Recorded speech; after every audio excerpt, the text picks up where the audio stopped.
11장에서 13장까지 언약이 깨어지고 그에 대한 심판에 대한 예언 모음집 마지막 부분입니다.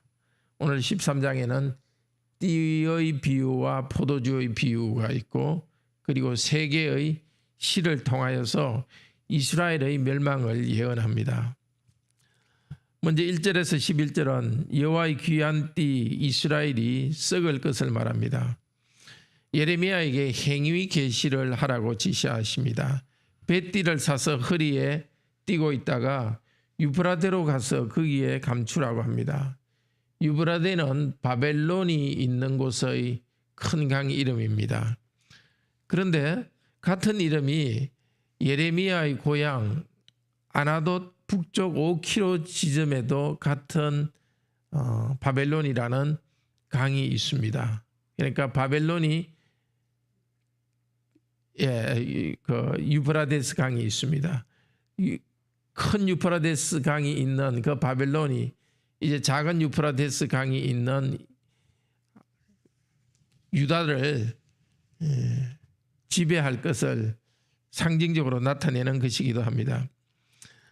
자, 하나님 지시하신 대로 예레미야가 허리띠를 샀다서 자기가 메었다가 그것을 자기 고향 근처에 있는 유프라테스 강에 그것을 묻었습니다. 얼마 후 하나님께서 가서 그것을 파보라고 합니다. 파봤더니 썩어서 쓸 수 없게 되었습니다. 이 썩어서 썩는 것은 창세기 6장에 나오는 말입니다. 창세기 6장 12절 13절에 노아 홍수 때 사람들이 부패했다. 그래서 하나님께서 그들을 멸망시켰다. 거기에 나오는 단어입니다. 유다의 상태가 노아 홍수 때 사람들처럼 사람들이 부패하였고 그래서 하나님께서 그들을 멸망시킬 것을 상징적으로 나타냅니다. 쓸 수 없게 되었습니다. 쓸 수 없게 되었다는 것도 이것은 형통하지 않게 되었다는 뜻인데 12장 1절에서 예레미야가 왜 악한 자의 길이 형통합니까? 라고 물었던 것에 대한 답입니다. 악한 자, 유다 백성이 형통했지만은 이제 형통하지 않게 쓸 수 없게 되겠다고 말합니다. 본래 이스라엘은 여호와께 제사장이 매는 띠와 같은 아주 소중한 소유였습니다. 여호와의 명예와 칭찬과 영광을 주었습니다. 그러나 그들이 교만하여서 여호와를 섬기지 않고 우상을 섬겼습니다. 그들은 부패하여 썩었고 하나님의 심판을 받을 것입니다. 바벨론 포로로 잡혀갈 것입니다. 하나님께서 우리에게 은혜 주실 때 우리가 자족하지 못하고 탐심 때문에 마음이 교만하여져서 하나님 아닌 다른 것을 하나님처럼 의지하는 그런 일이 없기를 바랍니다. 다시 여호와께서는 술이 가득한 술병을 비유로 말하십니다.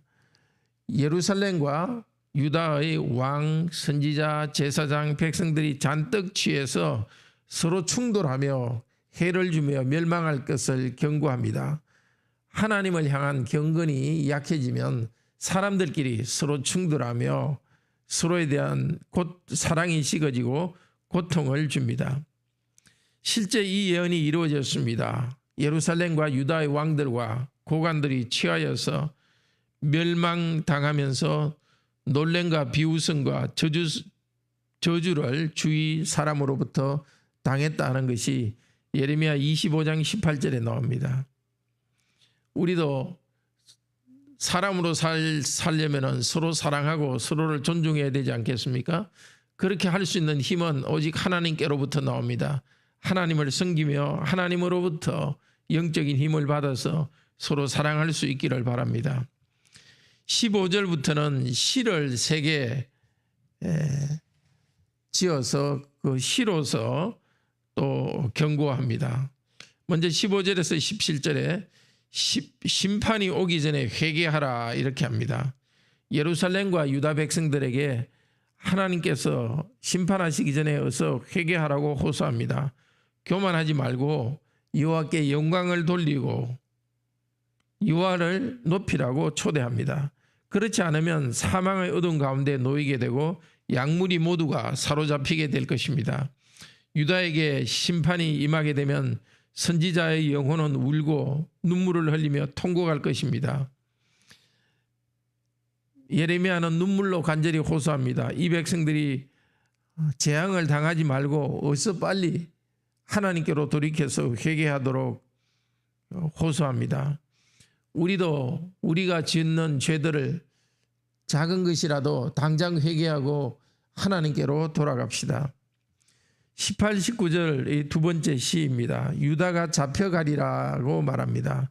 왕과 왕후의 관이 빼앗기고 다 사로잡혀가리라고 경고합니다. 이 왕과 왕후는 여호야긴 왕과 그의 어머니 느우스다를 가리키는 것으로 보입니다. 열왕기하 24장 8절에 나오는 이야기입니다. 주전 597년에 예루살렘 성전이 파괴되고 포로로 끌려갈 것을 예언합니다.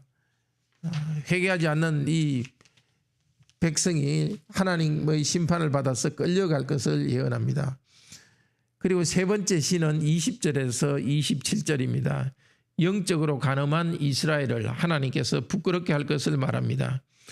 이스라엘이 친구 삼았던 강대국 이집트와 바벨론이 오히려 그들을 억압하는 나라가 될 것입니다. 하나님 대신 우상을 섬긴 이 이스라엘의 영적 간음을 하나님께서 부끄럽게 할 것입니다. 마치 여자의 치마를 걷어 올려서 빨가벗기듯이 하나님의 백성이 수치를 당할 것입니다. 27절에 가증한 일을 행했다 할 때 이 가증한 일이라는 것은 주로 우상 숭배에 쓰는 말입니다. 얼마나 지나야 이스라엘이 정결하게 되겠느냐? 하나님의 안타까운 심정을 선지자가 표현합니다.